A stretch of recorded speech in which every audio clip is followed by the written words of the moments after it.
Welcome to the world of science fiction stories, and don't forget to like, share, and subscribe my channel. Enjoy the listening. They laughed at Earth's threat until our mothership erased their fleet. The unusual signal patterns appeared on Dr. Vivian Palmer's monitor at 3:17 a.m., interrupting the normal quiet of the Alpine Observatory. For 8 years, she had scanned the depths of space for signs of extraterrestrial intelligence, and now something extraordinary was registering on her equipment. Nathaniel, you need to see this, she called to Commander Nathaniel Rhodes, who was reviewing data in the adjacent room. Commander Rhodes entered, coffee mug in hand, his weathered face showing the fatigue of the late-night shift. At 53, he'd spent most of his career at the Alpine Observatory, transitioning from astronaut to signals intelligence after a shuttle accident left him with a permanent limp. "What have you found?" he asked, setting down his mug and leaning over her shoulder. "Look at this pattern," Vivian pointed to the screen where regular pulses appeared in a distinct sequence. "It's coming from just beyond Mars' orbit. The signal repeats exactly every 42 seconds. Nathaniel's eyes narrowed.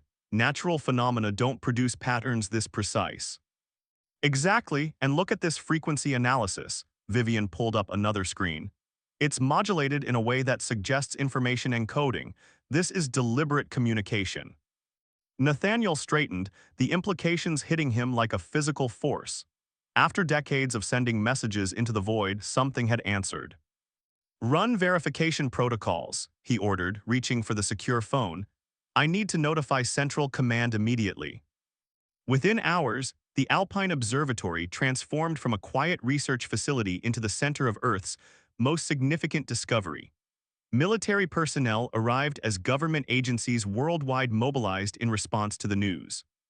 Dr. Olivia Winters, the head of the Global Space Initiative, arrived by helicopter the following morning. Her usually composed demeanor showed cracks of excitement as she reviewed the data. "The signal contains mathematical sequences," she explained during the first briefing. "Prime numbers, then geometric progressions, classic first contact protocol." "Could it be a hoax?" asked General Franklin, representing North American defense. "Impossible," Vivian replied. "We've confirmed the signal origin using 3 separate observatory networks. Something is out there, approximately 78 million kilometers from Earth." Screens around the room displayed the mysterious object's position, hovering stationary relative to Mars. Enhanced imaging showed only a dark silhouette against the stars, roughly cylindrical in shape and massive in scale. "It's nearly 2 kilometers in length," Nathaniel explained, "and it's maintaining position without any visible propulsion system that we can detect." "Have they made any aggressive moves?" General Franklin asked. "None," Nathaniel replied. "They're just waiting." The decision to respond came after 48 hours of intense debate among world leaders. The response was simple: a return signal using the same mathematical progressions, followed by basic information about human biology and Earth's position in the solar system. The alien response arrived within minutes, faster than anyone expected. "They understood our message," Vivian said, her voice hushed with awe as she decoded the new transmission. "And they're sending coordinates they want to meet." Over the next week, 3 more objects appeared near the original vessel, each taking position at precise intervals around Mars' orbit. Their presence sparked both fear and wonder across Earth. Religious leaders claimed divine intervention, while military strategists warned of potential threats. Scientists like Vivian and Nathaniel worked tirelessly to understand what was happening. The aliens identified themselves as the Telvari, representatives of what they called the Galactic Harmony. Their messages became more complex, eventually including visual data showing beings with elongated limbs and iridescent skin that seemed to shift colors with their movements. "We come in peace," their translated message stated. "We have observed your development and believe humans are ready to join the wider community of space-faring civilizations." 2 weeks after first contact, the Telvari proposed a face-to-face meeting aboard an international space station. Earth would send representatives, while a Telvari delegation would dock with the station. "This is exactly what we've prepared for," Olivia argued during the selection committee meeting. "We need our best scientific minds on that station." In the end, the team included representatives from 7 nations, with Nathaniel and Vivian among them. As the shuttle approached the International Space Station Harmony, Vivian gazed out the window at the vast emptiness of space. Nervous, Nathaniel asked from the seat beside her. Terrified, she admitted, but also, we're going to meet aliens, Nathaniel, actual extraterrestrial intelligence. This changes everything we thought we knew about our place in the universe. The docking proceeded smoothly, and the Earth delegation waited in the station's conference module. The air hummed with tension as the opposite airlock cycled. When the door finally opened, 3 Telvari entered. They moved with fluid grace, their bodies seeming almost to float despite the station's artificial gravity. Their skin shifted between blue and green hues, and their four-fingered hands gestured in what appeared to be a greeting. "We welcome Earth to the greater community," spoke the tallest of the 3, its voice resonating with an almost musical quality. The words came through a translator device they had provided in earlier communications. "I am Ambassador Telzar of the Telvari Collective."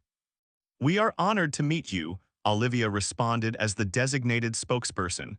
"We bring greetings from all people of Earth." The meeting continued for hours, with the Telvari sharing information about their civilization, claiming to be part of a peaceful coalition of 17 species that had existed for millennia. They described technological wonders and offered to help humanity advance. "We can accelerate your development by centuries," Ambassador Telzar explained. "But first, we must evaluate your world's readiness. We would establish temporary observation outposts to better understand your societies." Vivian noticed something peculiar during the exchanges. Whenever specific questions about Telvari technology or their home system arose, Ambassador Telzar would shift the topic with practiced diplomacy. Later, as the Earth delegation prepared to return home, Vivian pulled Nathaniel aside. "Something feels off," she whispered. "Did you notice how they avoided questions about their propulsion systems, and that comment about resource compatibility sounded strange?" Nathaniel nodded slowly. "I caught that too, and their insistence on establishing these observation outposts in specific regions, all resource-rich areas. They're hiding something," Vivian concluded. "We need to be careful." Within days, Telvari ships entered Earth orbit, sleek vessels that reflected sunlight like polished obsidian. As promised, they established outposts in strategic locations: the Siberian Plains, the Australian outback, Central Africa, and the Amazon basin. Each outpost was staffed with Telvari observers who invited human scientists to collaborate. Public reaction ranged from celebration to suspicion. Most embraced the arrival of advanced beings who promised technological advancement and cosmic brotherhood. Street vendors sold Telvari-shaped toys, and First Contact Day became an unofficial holiday. At the Alpine Observatory, now designated as the primary liaison facility, Nathaniel established a monitoring program to track all Telvari communications. Against protocol, he recruited a team of trusted analysts to work in secret, including Vivian and communications specialist Richard Park. "They're broadcasting something to their main vessel every 6 hours, Richard reported one night 3 weeks after the Telvari's arrival.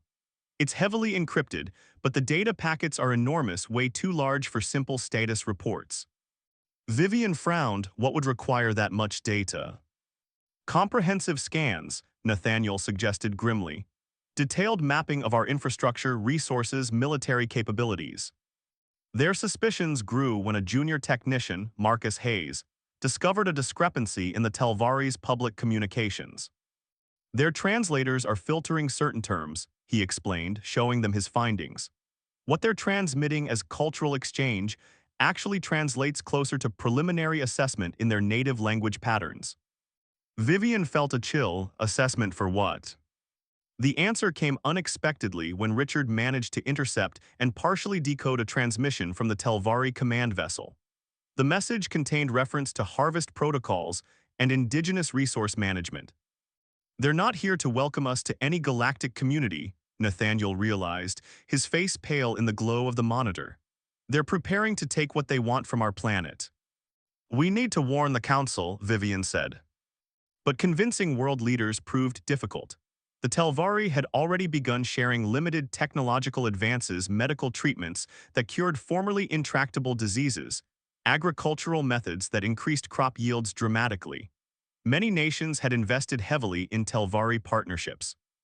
As the first month of contact ended, more Telvari vessels arrived, positioning themselves in key orbital locations. They claimed these were simply transport ships bringing additional scientific personnel, but Nathaniel's team observed what appeared to be weapon systems being installed in low Earth orbit. "They're establishing a blockade," Nathaniel explained to a skeptical Security Council. "Every satellite we launch is being closely monitored. They've effectively surrounded our planet while pretending to be our friends." The Telvari ambassador addressed concerns with practiced ease. "These are merely defensive measures. The galaxy contains threats you cannot yet comprehend. We protect all developing worlds this way." But the evidence mounted. Strange energy readings from Telvari outposts suggested they were conducting deep planetary scans. Communications between their vessels increasingly referenced extraction timelines and resistance contingencies. As Vivian studied the latest Telvari transmission in her lab, she made a breakthrough that confirmed their worst fears. "Nathaniel," she called, her voice tight with urgency, "I've managed to decrypt part of their command protocols. Look at these coordinates." On her screen, a map of Earth displayed targeting markers on major cities, power stations, and military installations. "This isn't cultural exchange," she whispered. "It's an invasion plan." Nathaniel stared at the screen, the final proof of what he'd suspected from the beginning. Humanity had reached into space hopping for friendship but found predators instead. "We need to move quickly," he said, reaching for the secure phone. "Operation Celestial Shield needs to be activated. Now." As night fell over the Alpine Observatory, more Telvari ships appeared in the sky like new stars. Time was running out for Earth to prepare its defense against the deception that had come from the stars. Strategic Officer Jackson Wells had never trusted the Telvari. Something about their perfect diplomacy and convenient timing struck him as calculated. Standing now in the underground Strategic Command Center beneath Mount Cheyenne, his suspicions were being confirmed with alarming clarity.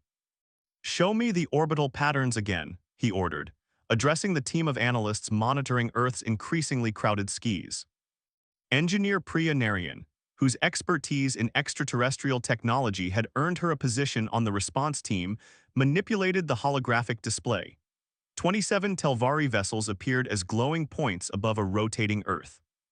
"They're claiming these are scientific and cultural exchange vessels," she said, her fingers tracing patterns in the air.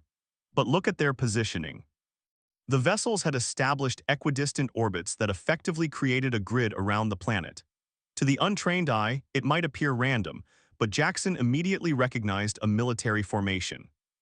"They've placed themselves to maximize coverage of our surface with minimal blind spots," he noted. "Classic containment strategy." Priya nodded grimly. "And these energy readings we've detected, they're consistent with weapons systems charging and testing cycles, not scientific equipment." Jackson had been pulled from his assignment at Pacific Fleet Command 3 days earlier, after Commander Rhodes and Dr. Palmer had presented their evidence to the Security Council. While many world leaders remained enchanted by Telvari promises, a small contingent had authorized the formation of a response team operating in absolute secrecy. "What's the status of their ground installations?" he asked. Priya switched the display to show the 12 Telvari cultural exchange centers established across Earth's surface. Each appeared as a pulsing red dot. "They've expanded significantly in the past week." The Telvari claimed they needed more space for their technological demonstrations, but our ground-penetrating radar shows they're digging deep, much deeper than necessary for the facilities they've described. Jackson studied the pattern of installations. They're all positioned near major mineral deposits or freshwater aquifers. "Exactly," Priya confirmed. "And we've detected unusual energy signatures from each site. They appear to be conducting some kind of comprehensive geological survey." The command center door slid open as Director Elias Turner entered, followed by Commander Rhodes and Dr. Palmer. Their expressions confirmed that the situation had escalated. "The Security Council meeting didn't go well," Director Turner announced without preamble. "The Telvari have offered a breakthrough in fusion technology that has several major nations practically salivating. Our warnings were dismissed as paranoia." Commander Rhodes stepped forward. "Show them what we found, Vivian." Dr. Palmer connected her tablet to the main display system.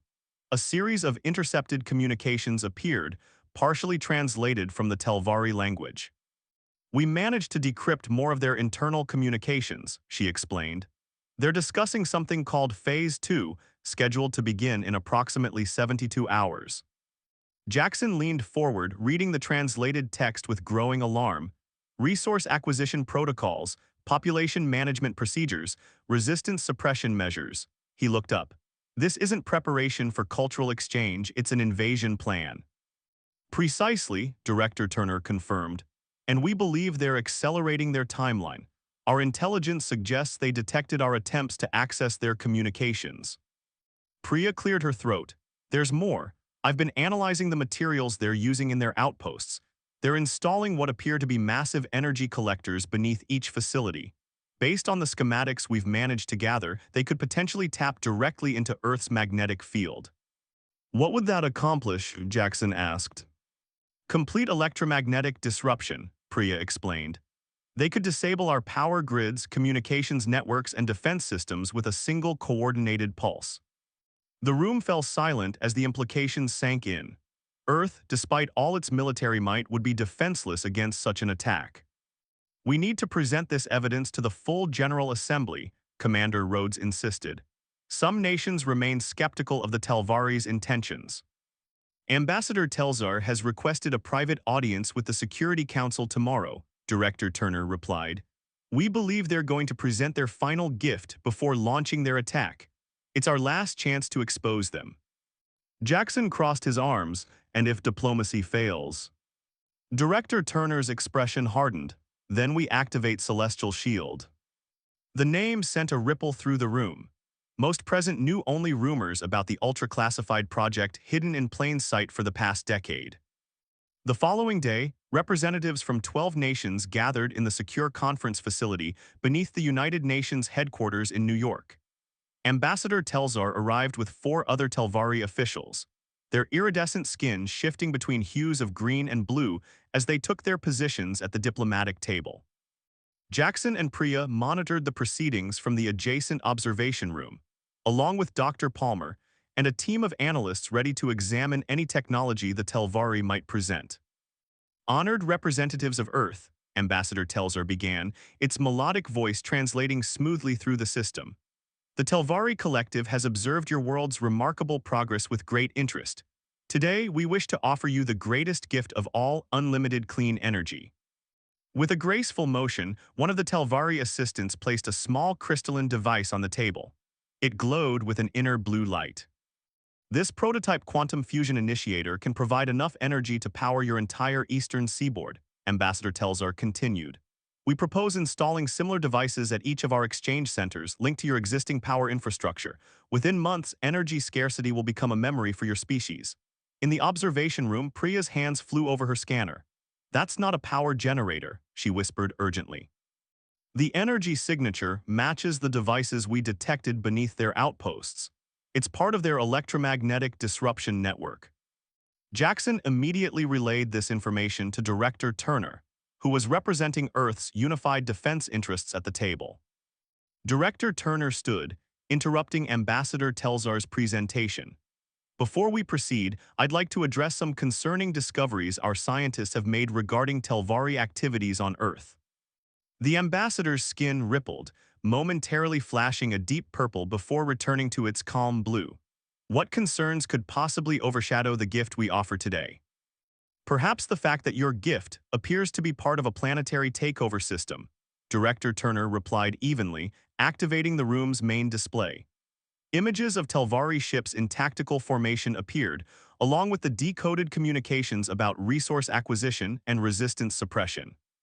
We have evidence that your presence on Earth is not for cultural exchange, but for systematic resource extraction, with or without our consent. Ambassador Telzar's composure wavered only slightly. You misunderstand our intentions. The galaxy is dangerous. These are merely precautionary measures to protect a developing world. Then perhaps you can explain these, Director Turner continued, displaying images of massive machinery beneath the Telvari outposts. Our analysis suggests these devices could disable Earth's technology with a coordinated pulse.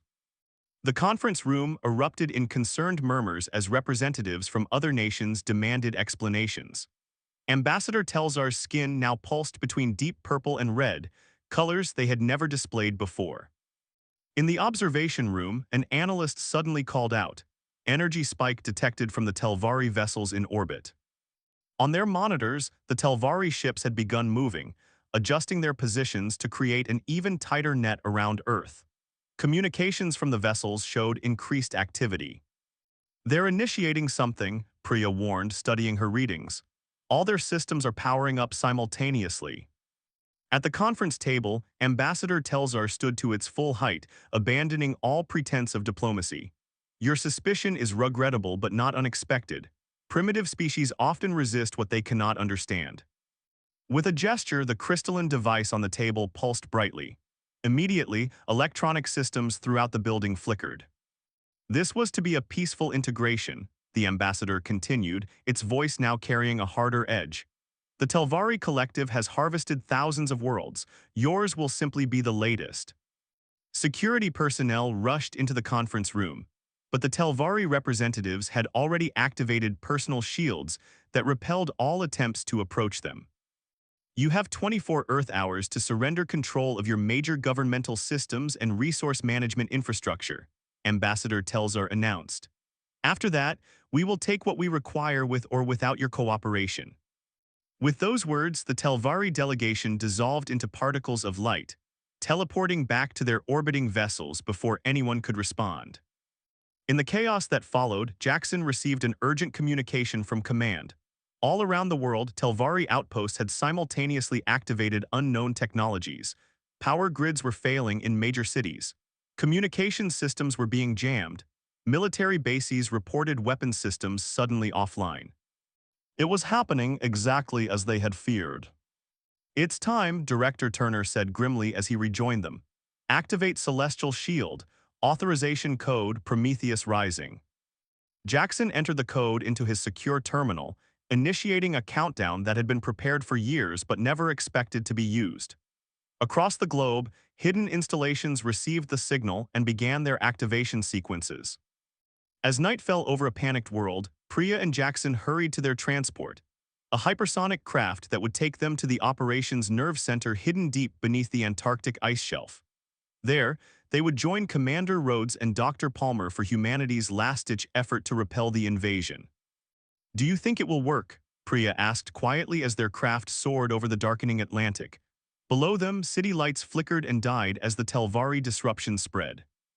Jackson watched a Telvari vessel glide silently through the clouds, its hull glowing with eerie blue light. It has to, he replied, because if Celestial Shield fails, there won't be a human civilization left to save. In orbit, the Telvari fleet had begun its final deployment. 27 became 43 as more vessels emerged from faster-than-light travel, taking positions around the planet. Their weapon systems charged, targeting Earth's remaining military installations. The invasion had begun. Humanity's response was about to emerge from the shadows. Admiral Helena Cortez stood before the massive control center buried 2 miles beneath the Antarctic ice shelf, her weathered face illuminated by the blue glow of dozens of monitors. For 15 years, she had overseen the most classified military project in human history, and now the moment she had both prepared for and hoped would never come had arrived. Status report, she commanded, her voice steady despite the gravity of the situation. Colonel Dmitry Volkov, her second-in-command, gestured to the global tactical display dominating the center of the room. Telvari vessels have established complete orbital dominance. 47 ships now encircle Earth in precise formation.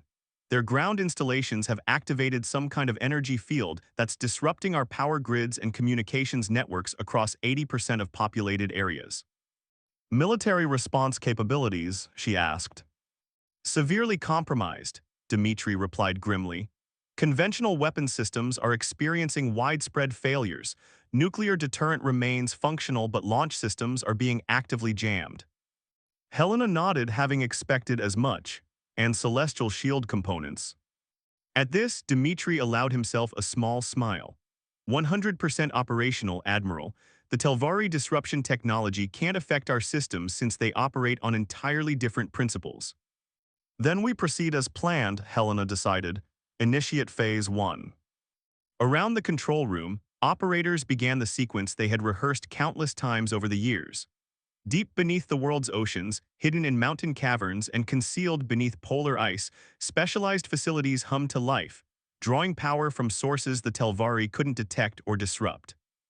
The door to the command center slid open as Commander Rhodes entered with Dr. Palmer, followed by Strategic Officer Wells and Engineer Narian, who had arrived from New York an hour earlier. Admiral Cortez, Rhodes acknowledged with a respectful nod. The Security Council has granted you full operational authority. What remains of Earth's unified command structure awaits your orders. Helena gestured for them to join her at the central platform. The Telvari believe they've crippled our ability to respond. That misconception is our only advantage. On the main display, red dots indicated cities where Telvari disruption had caused complete technological breakdown. Reports of panic and chaos streamed in from around the world as civilization's infrastructure collapsed. Ambassador Telzar is broadcasting on all remaining frequencies, a communications officer reported. They're demanding our unconditional surrender. Put it through, Helena ordered.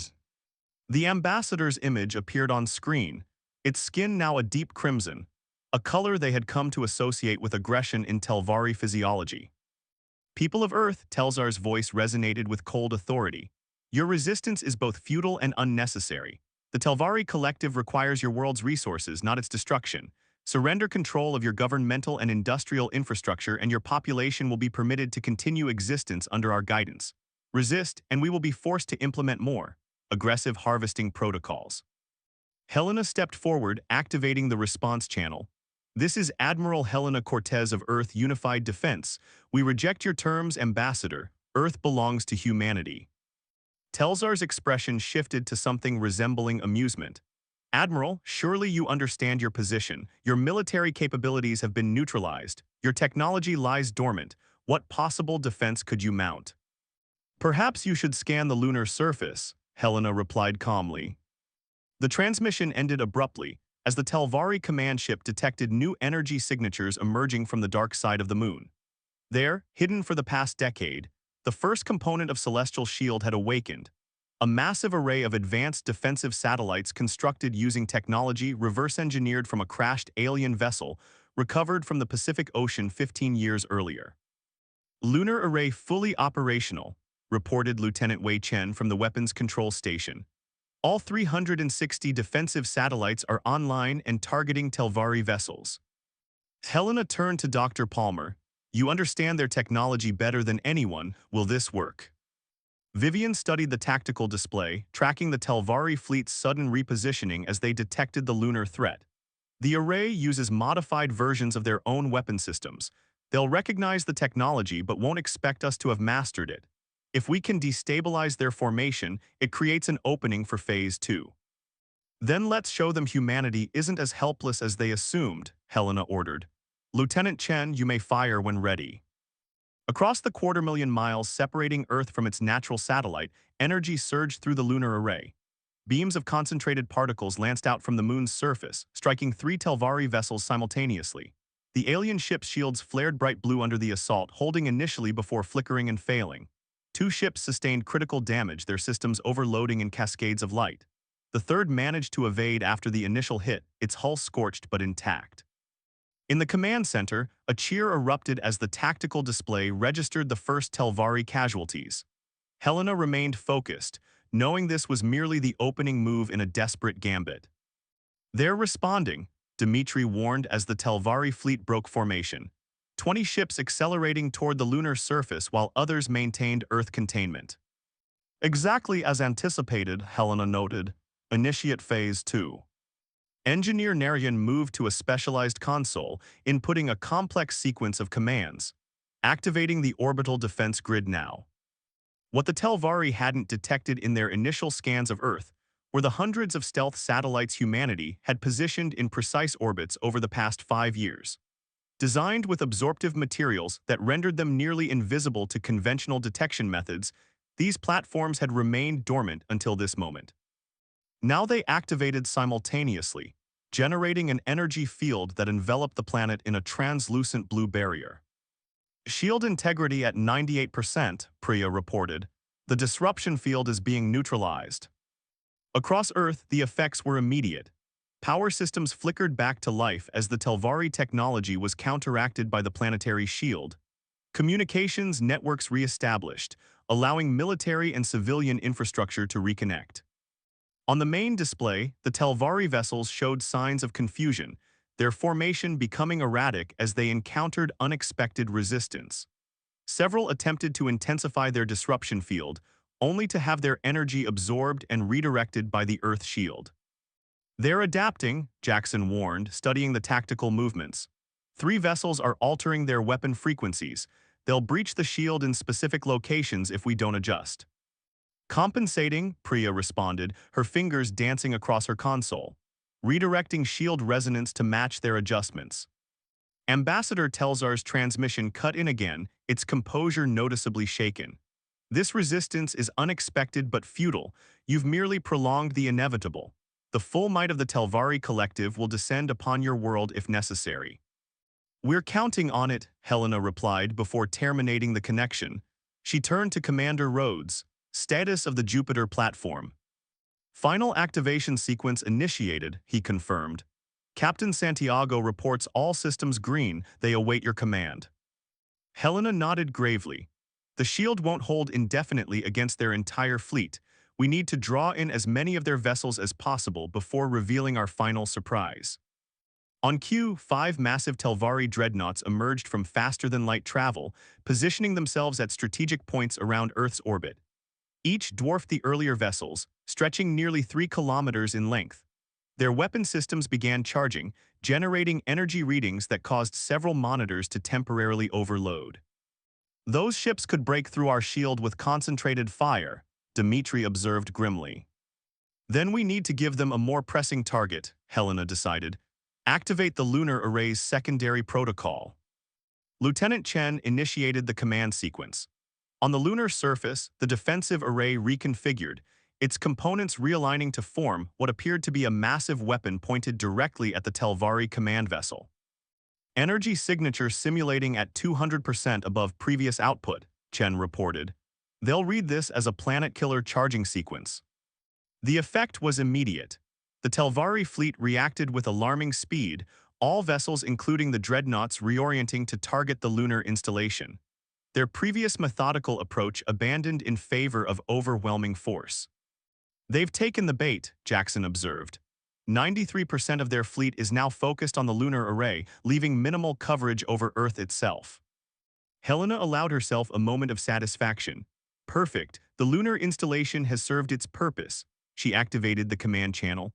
"Captain Santiago, this is Admiral Cortez. Operation Celestial Shield final phase is authorized. Emergence Protocol Lazarus. I repeat, Emergence Protocol Lazarus." Across the vast distance of the solar system, hidden in the shadow of Triton, Neptune's largest moon, humanity's ultimate defensive weapon received its activation command. For 12 years, the massive vessel had been constructed in absolute secrecy, using technology gleaned from the crashed alien ship and adapted by Earth's finest minds. "Now we find out if our gamble pays off," Helena said quietly. "May God help us all." In the command center, all eyes turned to the largest monitor where a countdown appeared. 00, 10, 09 and ticking down, the time required for the Jupiter platform to reach full operational status and join the battle that would determine humanity's fate. As the Telvari fleet concentrated its firepower on the lunar array, obliterating the decoy target with overwhelming force, they remained unaware of the true threat awakening at the edges of the solar system. A weapon powerful enough to challenge even their advanced technology. Ambassador Telzar's voice broadcast one final time throughout the command center. "Your resistance ends now. The harvest of Earth begins." Helena's expression remained resolute as she watched the countdown continue. "No, Ambassador, humanity's stand is just beginning." Marcus Santiago stood on the command deck of the S. Prometheus, humanity's greatest technological achievement and best-kept secret. For 7 years, he had commanded the skeleton crew that maintained this colossal vessel in its hiding place behind Neptune's moon Triton, waiting for a day they hoped would never come. "Status report," he ordered, his voice echoing in the cavernous bridge as emergency lighting gave way to full operational illumination. Lieutenant Grace Wung, his executive officer, monitored the ship's awakening systems from the operations console. Reactor reaching nominal levels, Captain. All primary systems online. Weapon platforms initializing. Shields at 70% and climbing. Marcus nodded, feeling the subtle vibration beneath his feet as the massive engines powered up for the first time outside of testing. The Prometheus was unlike anything humanity had built before, a battleship nearly 4 kilometers in length, constructed using technology reverse-engineered from the crashed alien vessel found in the Pacific 15 years earlier. Communications from Earth Command, reported Communications Officer Hiro Tanaka. Admiral Cortez requests immediate deployment. Telvari forces have destroyed the lunar decoy and are preparing for planetary bombardment. Time to hibernation terminus, Marcus asked. 3 minutes until all systems are fully operational, Grace replied. Crew revivification at 94%. Throughout the enormous vessel, cryogenic chambers were releasing their occupants, 5,000 military personnel and scientific specialists from every nation on Earth who had volunteered for this mission. They had slept in suspended animation, waiting for this moment when their world would need them most. On the tactical display, Marcus observed the unfolding battle at Earth. The planetary shield was holding but showing signs of strain under concentrated Telvari fire. The lunar defense array had been completely destroyed, as planned, convincing the Telvari they had eliminated Earth's primary defense. They don't know we exist, Marcus said quietly. That's our advantage. Commander Raj Patel, his tactical officer, joined him at the display. The Telvari fleet is concentrated around Earth's orbital space. They've positioned their 5 dreadnoughts at strategic points to maintain their disruption field. If we can disable even 2 of those capital ships, their network will collapse. Then that's our primary objective, Marcus decided. Plot a course that brings us in behind Mars. We'll use the planet's magnetic field to mask our approach until the last possible moment. The final minutes of preparation passed in focused activity as the crew took their stations. The Prometheus had been designed for this specific purpose, to counteract an overwhelming technological threat with the one advantage humanity had managed to secure, the element of surprise. All systems operational, Grace announced. The Prometheus is ready for combat deployment. Marcus took a deep breath, feeling the weight of humanity's future resting on his shoulders. Engage primary engines, set course for Mars approach vector, weapons systems to standby, let's bring the fight to them. The massive vessel detached from its concealed dock on Triton, massive engines igniting with blinding blue-white energy. The Prometheus accelerated with surprising agility for its enormous size, rapidly leaving Neptune's orbit as it began its journey toward the inner solar system. In Earth's orbit, the battle continued with increasing intensity. The Telvari fleet, now numbering over 60 vessels including the 5 dreadnoughts, maintained their bombardment of the planetary shield. On the surface, their ground installations had begun drilling operations, attempting to reach crucial mineral deposits even as the invasion continued. Admiral Cortez maintained command from the Antarctic bunker, coordinating Earth's remaining defensive capabilities while buying time for the Prometheus to arrive. Planetary shield integrity at 57% and dropping, reported Engineer Narian, her face illuminated by the flickering display. We can maintain protection for approximately 43 more minutes at current attack levels.